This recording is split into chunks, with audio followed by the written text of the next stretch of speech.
इंसान हो या जानवर, हर किसी का अपना भाग्य होता है। कोई किसी के भाग्य को न तो लिख सकता है और न ही बदल सकता है। ये एक आम धारणा है।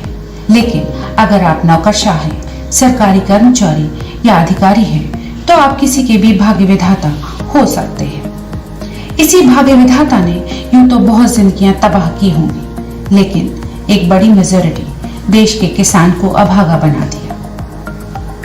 सन 1987 उत्तर प्रदेश के जिला ललितपुर के एक छोटे से गांव भलौनी लौद के एक संपन्न किसान, जिन्होंने बचपन से ही गांव वालों को सिंचाई के लिए परेशान होते हुए देखा था, उन्होंने 1987 में एक ऐसे सिंचाई पंप का निर्माण किया जो बिना बिजली और डीजल न सिर्फ सैकड़ों हेक्टेयर जमीन की सिंचाई कर सकता है, बल्कि इससे पैदा होने वाली ऊर्जा से आटा चक्की, तेल पिराई, गन्ना पिराई जैसी मशीनें चलाई जा सकती हैं। सीधे शब्दों में अगर कहा जाए तो ये सिंचाई पंप, जिसे हम मंगल टरबाइन के नाम से जानते हैं, मध्यम और निम्न वर्गीय किसानों के लिए किसी वरदान से कम नहीं। पर्यावरण की दृष्टि से भी सुरक्षित और किसानों का मित्र मंगल टरबाइन को अब तक तो देश के हर गांव में पहुंच जाना चाहिए था, पर ऐसा क्यों नहीं हुआ?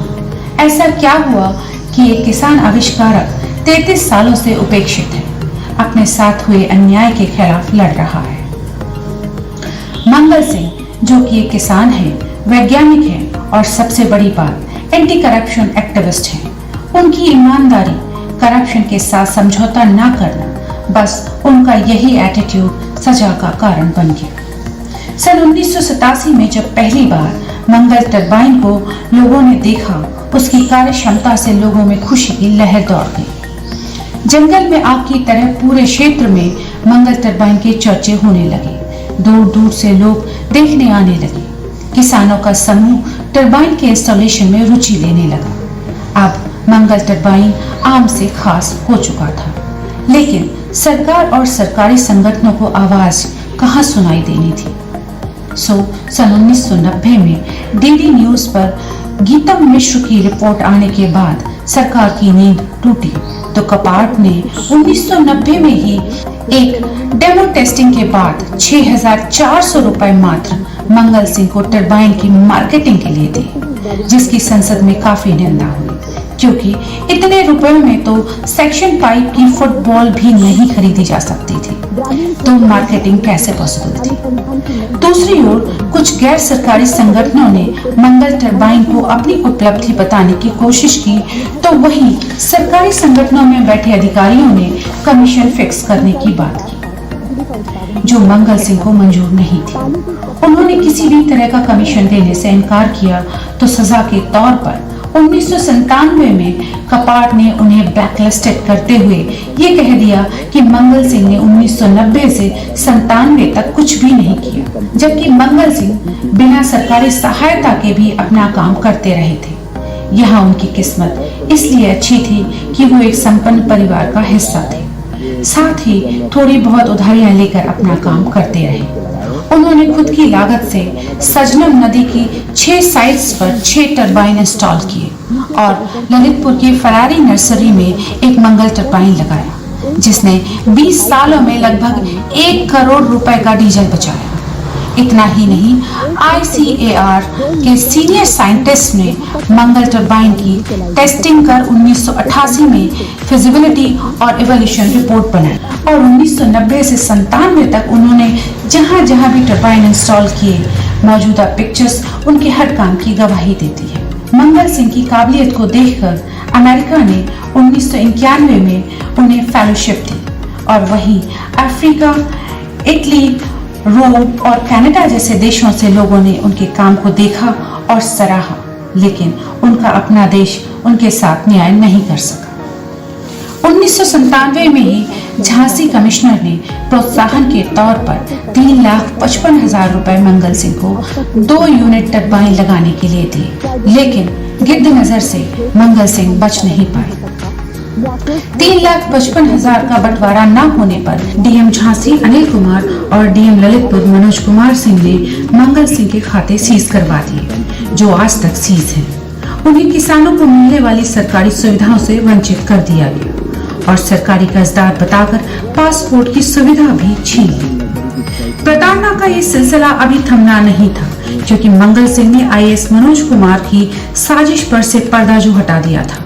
सन 1995-96 में जब मनोज कुमार सीडीओ झांसी थे, अपने साले राकेश सिंह के लिए सृजन नाम से मात्र 2 घंटे में एक संस्था का रजिस्ट्रेशन करवाया और लगभग 78 लाख रुपए संस्था के अकाउंट में ट्रांसफर करवा दिए। जिसकी भनक मंगल सिंह को लगी तो उन्होंने इस षड्यंत्र का विरोध किया। मनोज कुमार सिंह समझ गए थे कि मंगल सिंह चुप नहीं बैठेंगे। मंगल सिंह उनके लिए मुसीबत बन गए थे, जिनसे ना तो उन्हें कमाई हो रही थी और अब तो वो उन्हें बेनकाब करने पर तुले हुए थे। मनोज कुमार सिंह जानते थे कि मंगल सिंह को हराना इतना आसान नहीं था, सो अपने जैसे भ्रष्ट अधिकारियों और कर्मचारियों की मिलीभगत से मंगल सिंह के खिलाफ षड्यंत्रों की झड़ी लगा दी।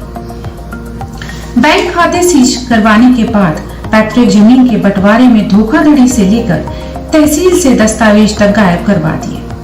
2003 में मात्र 1 रुपए में उनकी पैतृक जमीन नीलाम करवा दी गई, जो आज तक कलेक्टर के नाम से चल रही है। खड़ी फसल कटवा दी गई, सिंचाई के साधनों को नष्ट करवा दिया गया। जमीन के एक बड़े हिस्से पर दलितों का कब्जा करवा दिया गया। मंगल सिंह ने जब सरकार से अधिकारियों के खिलाफ शिकायत की तो भ्रष्ट नौकरशाह के खिलाफ कार्रवाई होने की बजाय प्रमोशन दिए गए। भ्रष्ट संस्थाओं को ग्रामीण विकास के नाम पर 50-50 लाख का भुगतान किया गया। नौकरशाहों के भ्रष्ट दलदल में चंद ईमानदार अफसरों ने मंगल सिंह और उनके काम की सुध तो ली, पर ज्यादा कुछ कर नहीं पाए। आईएएस और सचिव भारत सरकार रही श्रीमती सरला गोपालन, ग्रामीण विकास सचिव रहे doctor B K Sinha, professor doctor B P Maithani, director National Institute of Rural Development, और मध्य प्रदेश के चीफ सेक्रेटरी रहे डॉक्टर बीके साहा जैसे लोग मंगल सिंह के साथ एक हफ्ते रहे, उनके आविष्कार को स्टडी किया और सरकार को रिपोर्ट दी। बार बार मंगल टरबाइन की उपयोगिता के बारे में लिखा, लेकिन मौजूदा सरकार तो जैसे कुछ सुनना या समझना ही नहीं चाहती थी। धन्यवाद सभापति महोदय।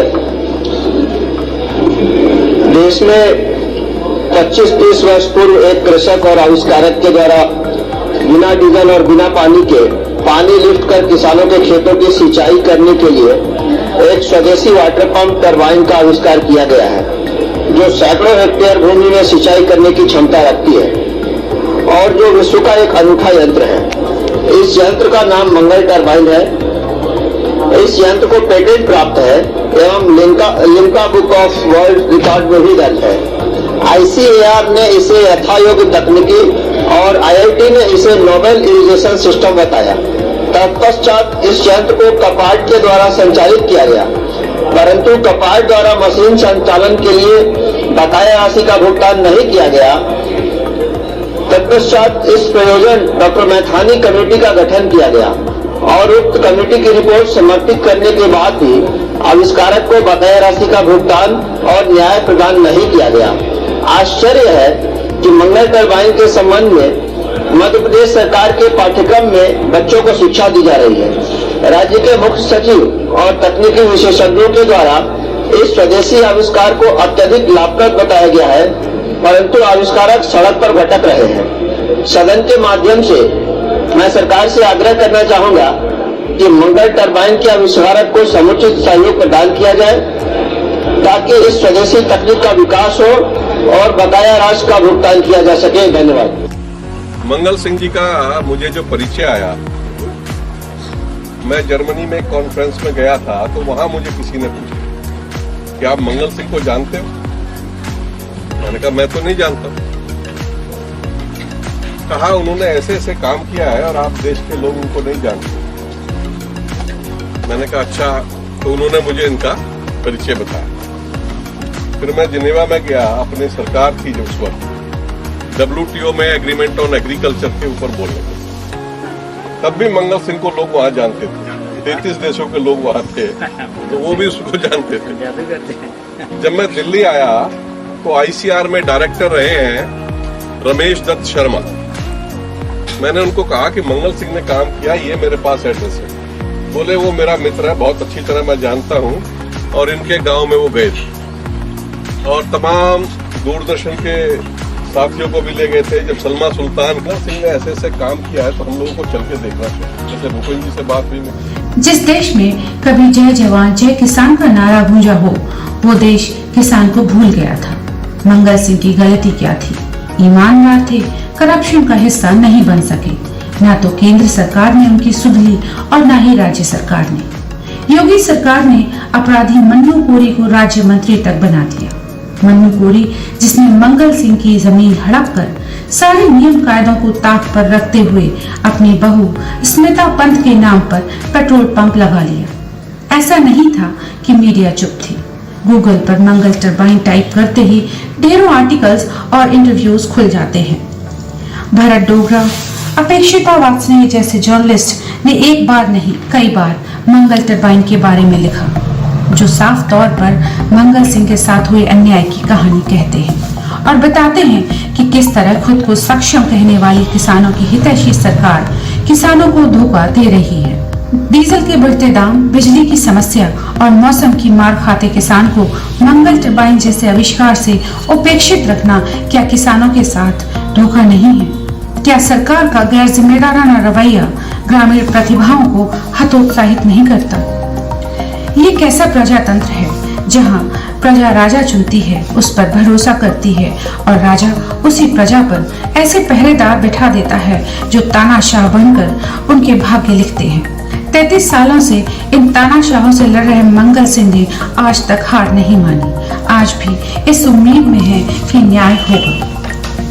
इसी उम्मीद से उन्होंने देश के सर्वोच्च न्यायालय में अपील की है।